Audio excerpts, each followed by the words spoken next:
people who will be working within the organizations are going to be people who come from that society.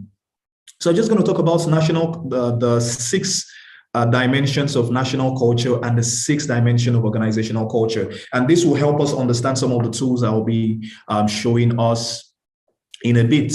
So the first one, national culture. So we have 6 dimensions of national culture that Professor Hofstede came up with when he started his research in 1967.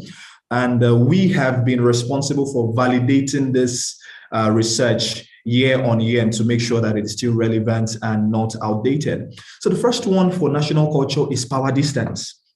This has to do with hierarchy, how people view power. Basically, it is the way or the extent to which the less powerful and the weak members of a society expect and accept that power is unequally distributed. What does that mean? It means in a society, the level to which people who don't have power, and a society would have to define what power it is. It could be wealth, it could be political status, it could be your rank within the organization, it could be age, it could be educational attainments. So the extent to which the people who don't have this power believe that the people who have the power can have their way. So it's either high or low. In societies that have high power distance, people defer to the boss. Whatever the boss says, go. When the boss speaks, we don't speak. When the elder speaks, we don't speak. When the wealthy man is talking, we don't talk. Basically, if you have power, you can have your way. In low power distance society, on the other hand, it's about equality, not hierarchy. Everybody gets to speak their mind regardless of whether they are powerful or not. The poor can speak, the weak can speak, regardless of who is speaking. An intern can tell the boss in an extreme situation. An intern can tell the boss, you know what, that's a silly idea. I can tell the CEO of a company. So you find that in most part of the Western world, they are very low in power distance, but in most parts of the world, Africa, Asia, South America, these are high power distance societies. So people defer to the boss. The second one is individualism versus collectivism. It's about how we relate to groupthink. When we are individualistic, it means we think for ourselves. Whatever decision I want to make, I think about how it affects me and my immediate family, and I make a decision and I go.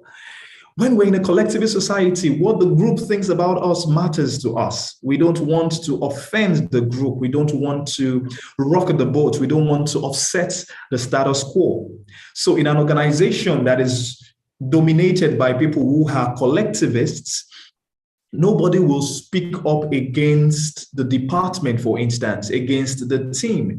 Even though I have an idea, but I see that everyone else is tilting towards a direction, I would not want to rock the boat, so I'll just go with the flow. Collectivist society, as that's the society that tends to go with the flow. We don't change things. We don't want to go against the group. We don't want to feel shame. Individualistic society, they really don't care as much. This is how I feel about it, and I would say my mind. The third one is masculinity versus femininity.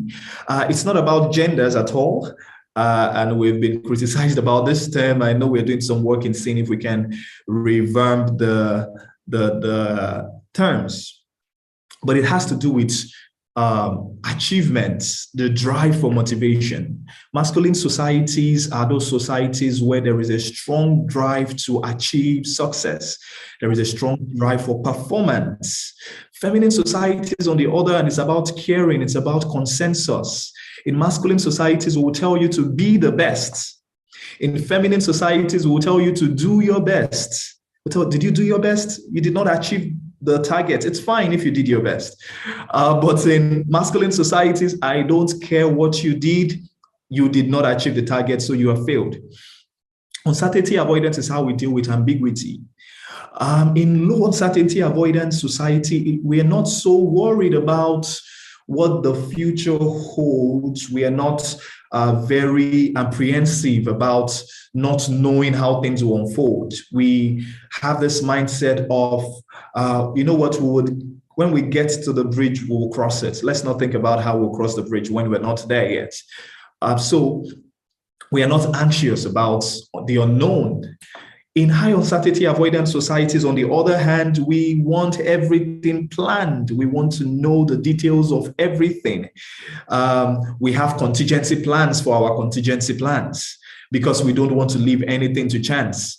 So high uncertainty avoidance society, we would take risks only when we know that failure is imminent. In low uncertainty avoidance society, we would take risk if there is any chance of achieving success. So they both take risks, but the reasons for taking the risk is different. One is to achieve success. One is to avoid failure. Long-term orientation has to do with the way we relate to time. In long-term oriented societies, we think far ahead into the future. Countries in Asia particularly are very long-termist. The Western world tends to be very short-termist. We're about here and now. So when we make business plans, it's 1 year, maximum 3 years, and we expect people to achieve. Performance is measured per quarter. In long-term societies, on the other hand, they think way into the future.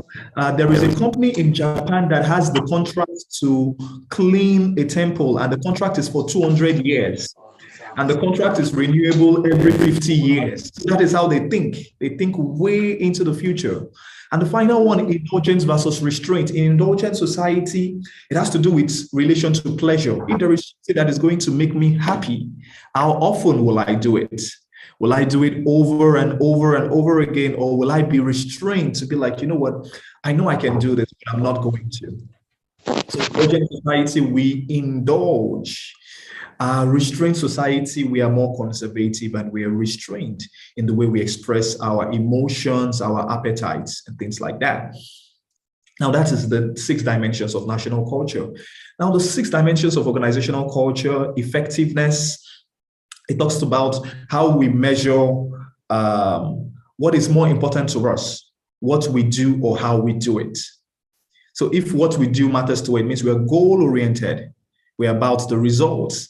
If the process is what we think about all the time, it means we are means-oriented. It's about how we get it done, not what we get done. So in a goal-oriented company, or if an extremely goal-oriented company, if you don't achieve the results, even though you have followed the process correctly, we would fail you, we will mark you down.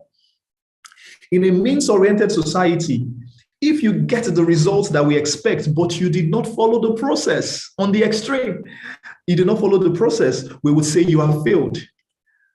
Now, some industries need to be means-oriented, some need to be goal-oriented. The question is, where do you need to be as an organization, as a department? The second one is customer orientation. Are we internally driven or externally driven? And when we say customer here, we're talking about both the internal customers and the external customers.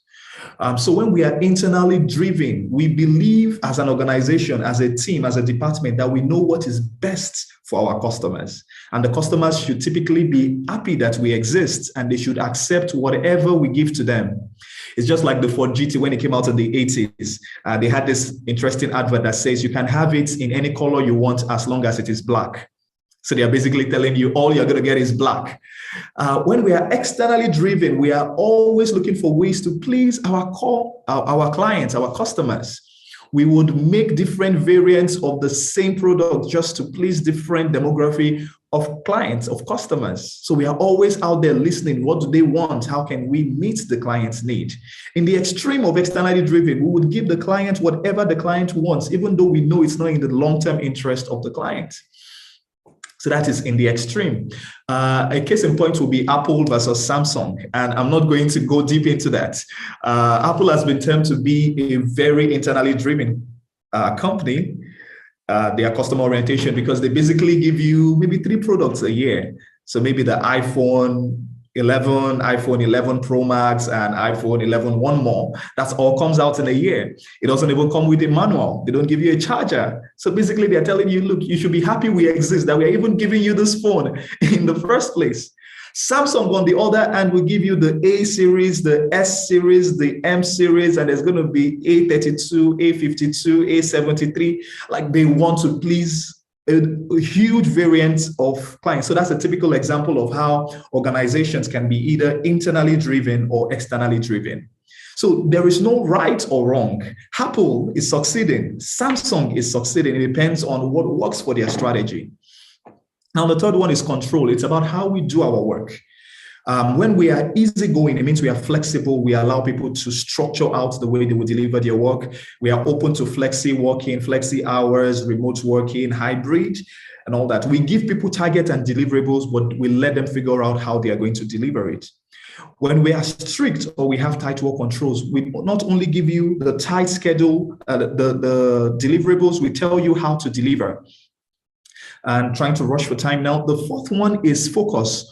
Or social control. It talks about how we benchmark professionalism. Are we local or professional? When we are local, internal loyalty is what is important.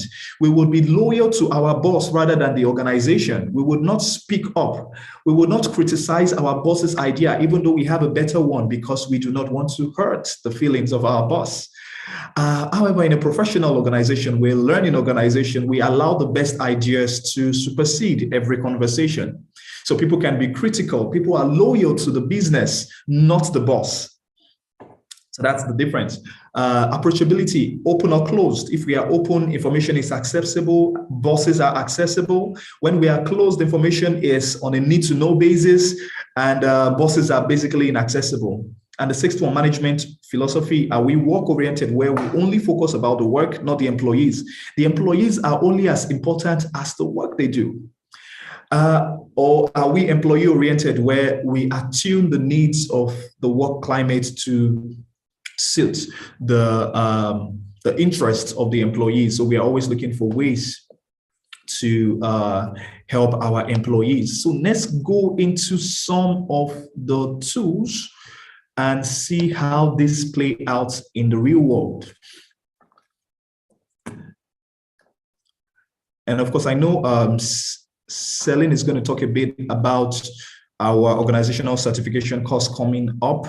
You would get to learn a lot about how some of these tools really work and how you can be able to use these tools for not only your organization, but any other organization. The first one I'm going to talk about is compare countries. This would help you see when you have a team that is comprised of people from different national backgrounds. How do you know the areas where they might have conflict, the similarities between their cultural context, the differences between their cultural context, the peculiarities? You can use this tool, and it's completely free. You can get it on our website. It's just one of the tools we have there to check the differences between countries and see the areas where they differ on the 6 dimensions of culture. So let's say we have, let me see, Tanzania. So you have Tanzanians and you have Kenyans working on the same team. What are the areas where they are similar or different on the 6 dimensions of culture? We're still working, and it's one of the reasons we are glad about our partnership in Kenya. We're collecting data and trying to validate them in different countries. So we have the first 4 dimensions data for Kenya. We're working on the last 2, and once that is ready, we'll be able to upload that here as well. So just watch out for that. That's coming out soon. So you can see for Kenyans and Tanzanians, typically they have the same score on power distance. It means those 2 societies, they are hierarchical societies. They defer to authority. The boss is important. People don't typically speak out against the boss. Or the leader, or whoever the powerful persons are. When you are powerful in such societies, to a large extent, you can have your way in some areas. They are very low on individualism. What does that mean? They are collectivist societies. So it means they're about the group. We like family. We like to do things together. We care about each other. We don't want to stay in silos. We want to see what this person is feeling. We go out of our way to greet ourselves when we have people doing a family function. We call them. We try to visit and be in that event. Where we have some differences is masculinity. As you can see, Kenya scores 60 on masculinity and Tanzania scores 40. So what does this mean? It means Kenyans have a much stronger drive for performance and achievement than Tanzanians. So what does this infer when you have people working together? It means if you're working with Tanzanians as a Kenyan, you should be aware that they might see you as too aggressive or too pushy in some instances, because you are being masculine, being emphasizing performance, trying to drive achievements, while in a way they are a little bit more tempered and will focus more on caring. Like, you know what, let's just take it easy. Let's take it easy. Let's not rush too much. So those are some areas. So if I say, let's put Nigeria in the mix and see what this spews out. So you can see Kenyans and Nigerians, to a large extent, see we are the same, exactly the same in masculinity. So our drive for success, for achievement, for more money, it's typically about the same. So business driven and very passionate. On power distance, Nigeria is more hierarchical. So we defer more to our boss. We would not speak out. So when you're working with Nigerians, it means if you want to get honest feedback from your subordinates, you might need to do extra work to get them to actually speak their mind, because we have been acculturated to not speak up against the boss. Our culture has taught us to be quiet when the powerful person is speaking, when the boss is speaking, to not go against them, to just nod and say, okay, I hear you. Yes, sir. Yes, sir. So it takes a lot of willpower to go against that drive, that tendency to just say, yes, sir.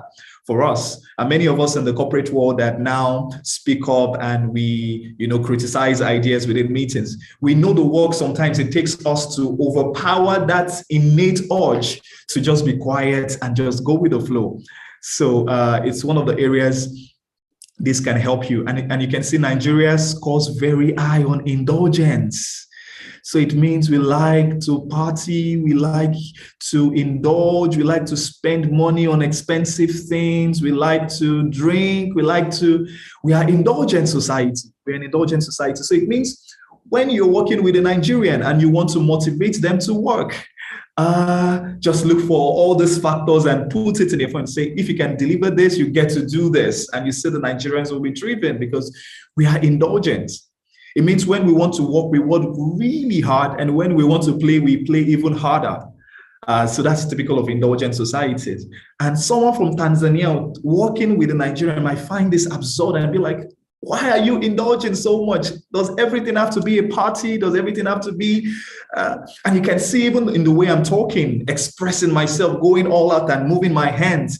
This is an indulgent behavior.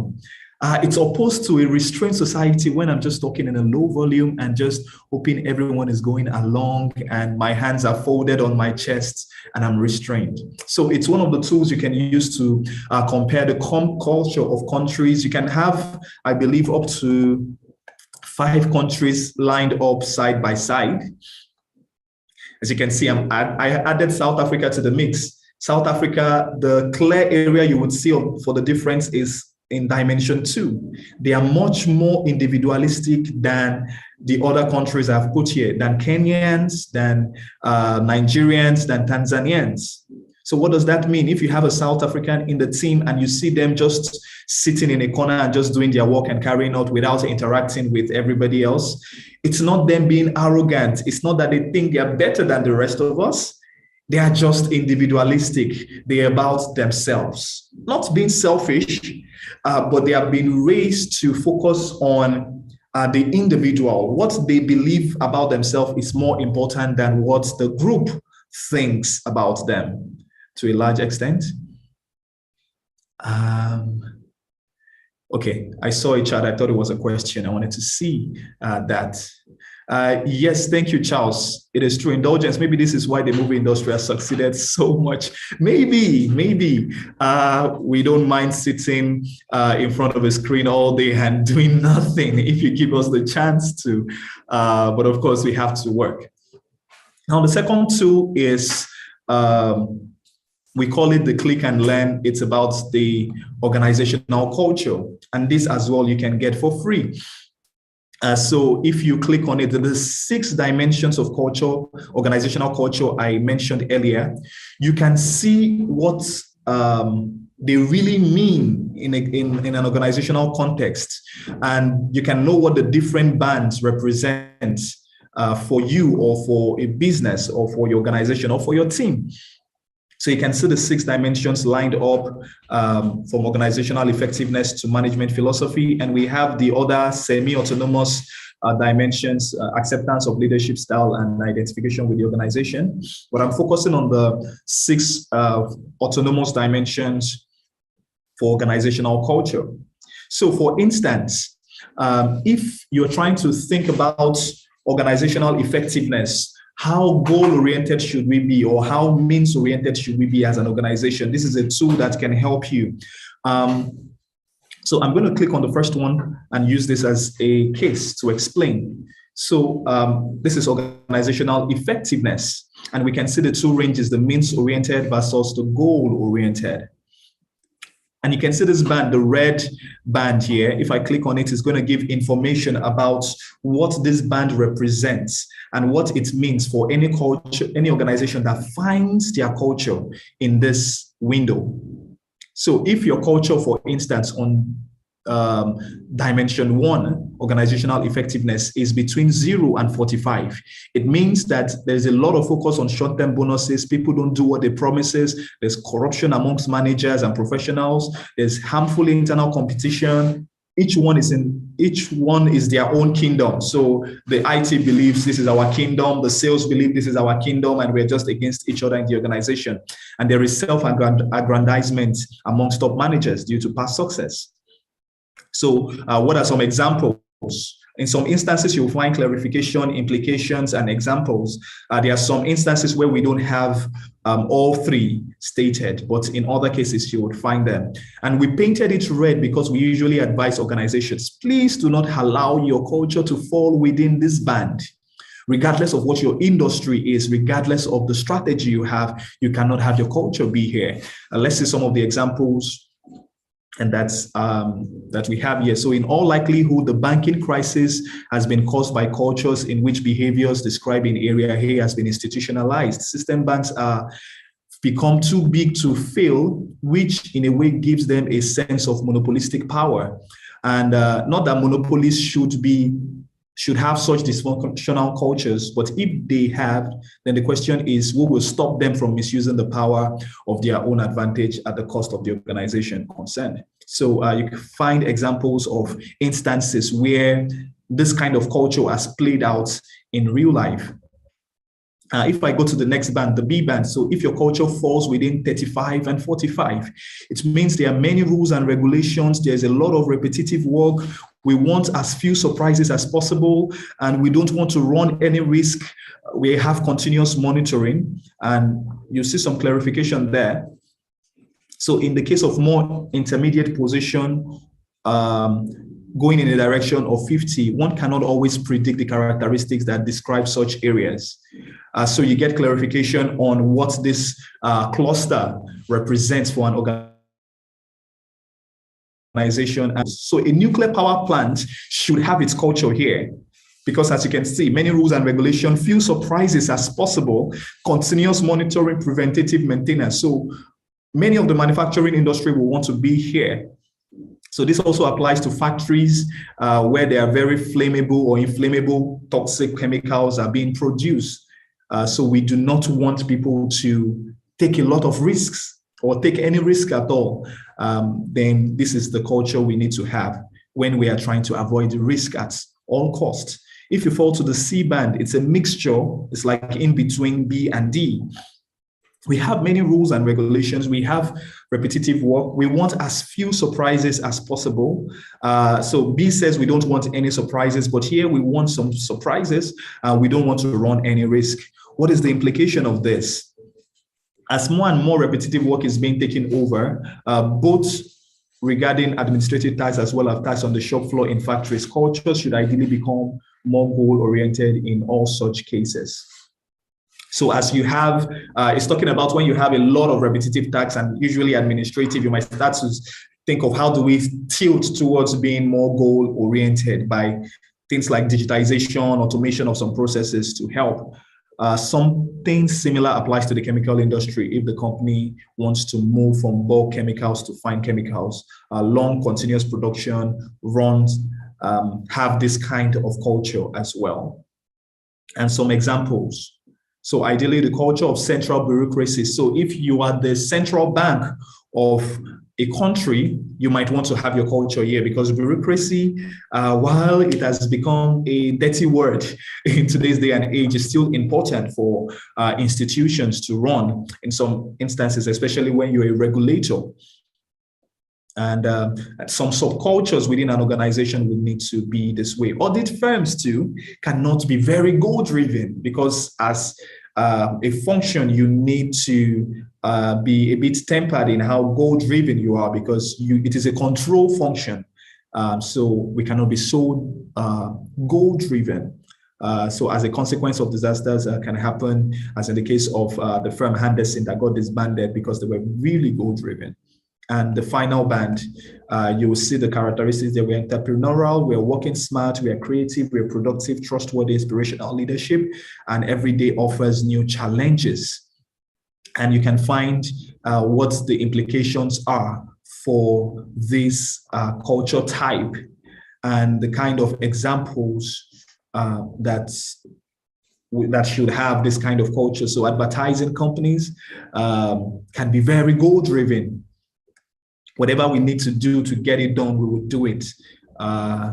So it shows you examples of how you can use this within an organization. And you can find that for all 6 dimensions. So if I go back to level 1, so you can find that for goal orientation, the same thing. You find the band, you find the clarification, implication, as well as examples, So you can use this to gauge the way a culture is, or if you see some tendencies within your organization, you can use this to find a description for it and know the area to focus on. And now this gives you a tidbit, but to drill deep, you would have to do a holistic organizational culture scan. That is where we use a methodical process. We use survey, and let me just show you some sample of what the survey looks like. So if you're doing a full organizational culture scan, each respondent will receive a survey like this. They get to choose the language they want the survey in. And you get to see the instructions for the survey. It takes about 25 to 30 minutes, but it's a survey you can always come back to. And it's anonymous and confidential. So once the organization gives us the data of the respondents, their names, their email address, the subgroup they belong to within the organization, their hierarchy within the organization, we log it into our system, and our system anonymizes each respondent to protect their privacy. So whatever feedback they give here cannot be used against anybody. So what you get to see is, and it's simple to complete, you see 2 statements, not directly opposite, but the idea is to choose the option that applies most to your reality, to what you see within the organization. So if you don't think any of them applies to you, you choose neutral, or you choose the one that seems to apply. So in our organization, meetings are kept very punctually, or meetings are kept only approximately. So you choose, and it keeps going like that. You read the options, you choose, and it keeps going on and on. If you think it doesn't apply, you go neutral.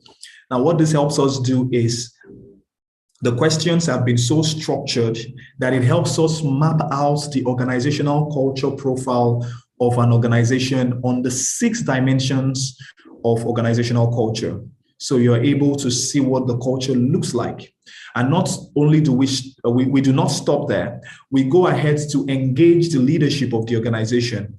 through a structured framework to define what the optimal culture should be based on their strategy. Now, like Nelson alluded to or he mentioned earlier, that culture is not about feelings per se. There are some elements to culture that relates to feelings, like feelings of trust, feelings of anxiety, and sense of security within the organization, psychological safety, and things like that.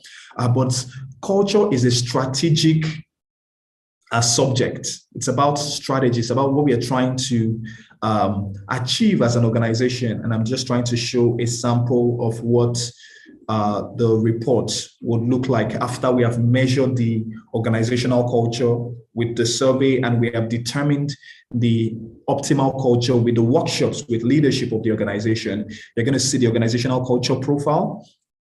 Let me just go back to this. We see the gap analysis, the different gaps that exist between the actual culture and the optimal culture. It also shows the acceptance of leadership style within the organization and feelings of trust, feelings of security within the organizations. We're able to see it, the motivation to work in the organization and the motivation to stay in the organization. So some organizations have high motivation to stay and low motivation to work. So people are happy to just stay in the organization without doing anything. And some organizations have low motivation to work within it. So the survey tool will help you see all these things, and you will be able to make informed decisions on how to transit the culture of that organization from that point of the measurement to the point of the optimal culture state that can support the strategy fully. So these tools will help you craft out and set out a change journey for your culture within the organization. And the interesting thing is our model tries to run away from consultant dependency.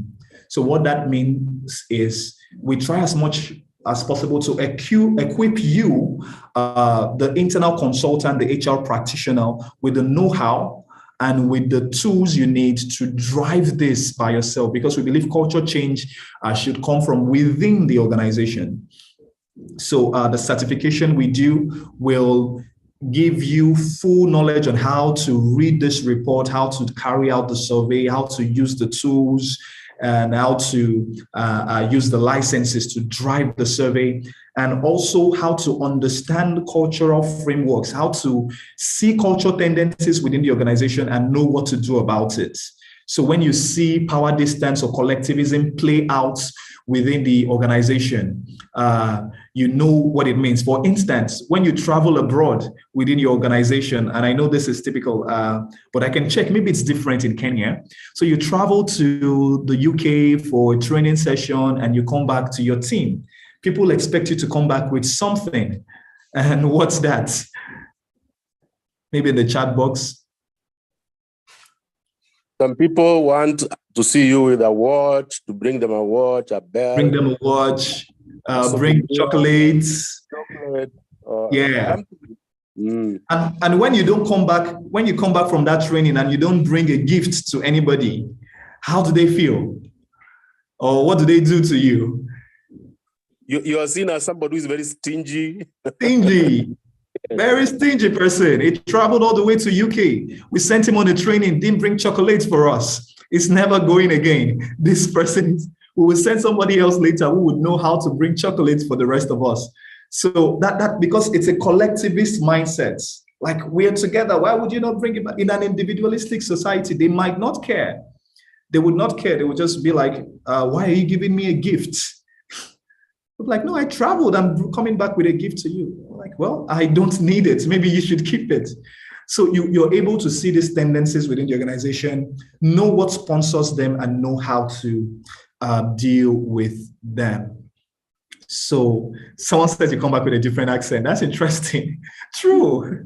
So you go to the UK and you start saying in it and using all the nice terms. Then after 2 weeks, you come back to your local accent and you're like, yes, now you're back. So in a nutshell, this is how this these are some ways, some of the tools we have and how it can help you leverage culture as a tool to drive performance within your organization. So the cost of the training, certification cost. Okay, as I think Celine is going to talk about that when she talks.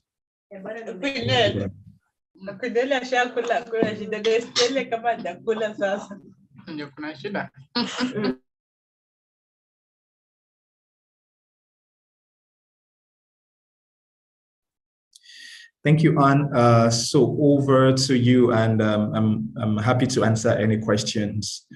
The certification, if Celine is coming up, is about a $1,800, and I think there is one happening in Kenya in June, I believe. So that is correct. Wow. So culture can be used to drive performance. You have basically demonstrated that.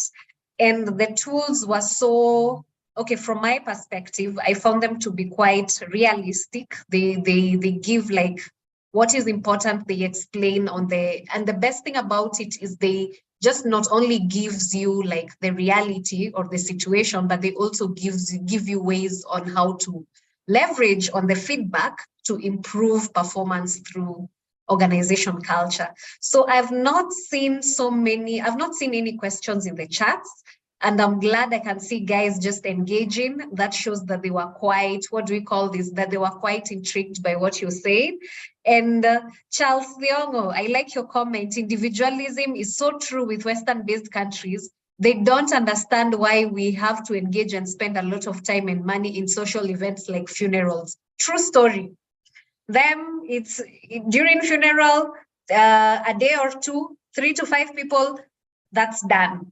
And also, who's this? Richard. Yeah, they also don't understand about black tax. Very correct. Because them, they are like, it's my money, you go get your money. So having no questions in the chats, I think, so Nelson has just pulled up the flyer for the upcoming certification in organization culture happening on the 13th to 16th June. So we will be telling you more about these in our subsequent webinars, and we'll even be sharing these in our socials.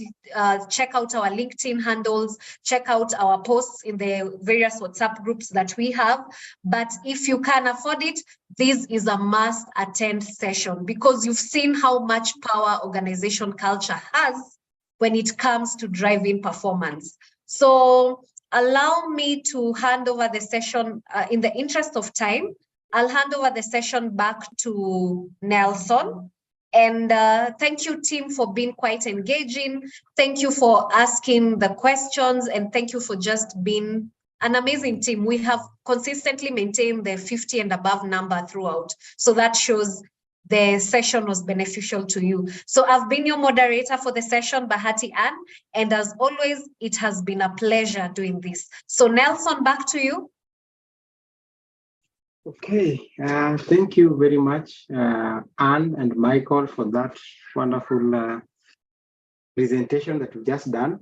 I think actually from where you've left me, if someone was to ask me, I think now I can actually go to my company, pick that tool, and look at how they behave, tell them that you people, the way you're behaving, you belong here. The tool that you are showing us on what you can do as an explainer. So if you are here in this training and you've been able to follow through, where we had got A, B, C, where you could see what aspect, the definition of the dimensions, then you can actually try and actually see where your company falls in. And before you even call in for consultancy, someone who can come and identify which culture you are having, you can actually add value now to your company, starting tomorrow. Yeah, for those of us going to work tomorrow. Now, we are saying that we also have, I promised to bring in our top learners into this, and Ivan is appearing here for the second time, and I don't like it, but he's a good guy, because he is now here for the second time, because With his consistency, he has achieved he has come for 14 out of 15 sessions that we've been having. And he has been here for 788 minutes. That is the highest minutes. Apart from me, who has been here throughout, he's now the second most, apart from me and Jellican, actually. Now he's the third most person, but in terms of learners, he's now the one having the highest learning minutes. So we can give it up to Ivan, a clap for Ivan. Georgette has attended 10 out of 15, and her minutes have already increased to 737.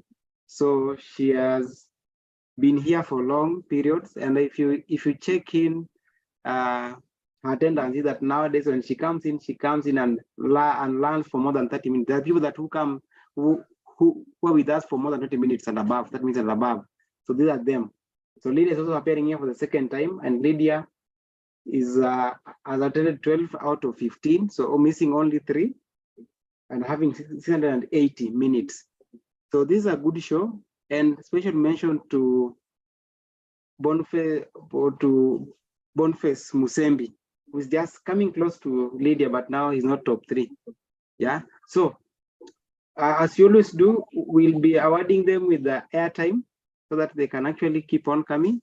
And Boniface, and not Boniface, but and Ivan will also get a notebook from WorkPay and a highlighter so that he can continually write notes now, so that he doesn't forget. He writes notes and then transfer them into his computer later on, so that he can actually develop the tech skills. So thank you very much, and I would want to end it here and say that let's meet again next week on Thursday.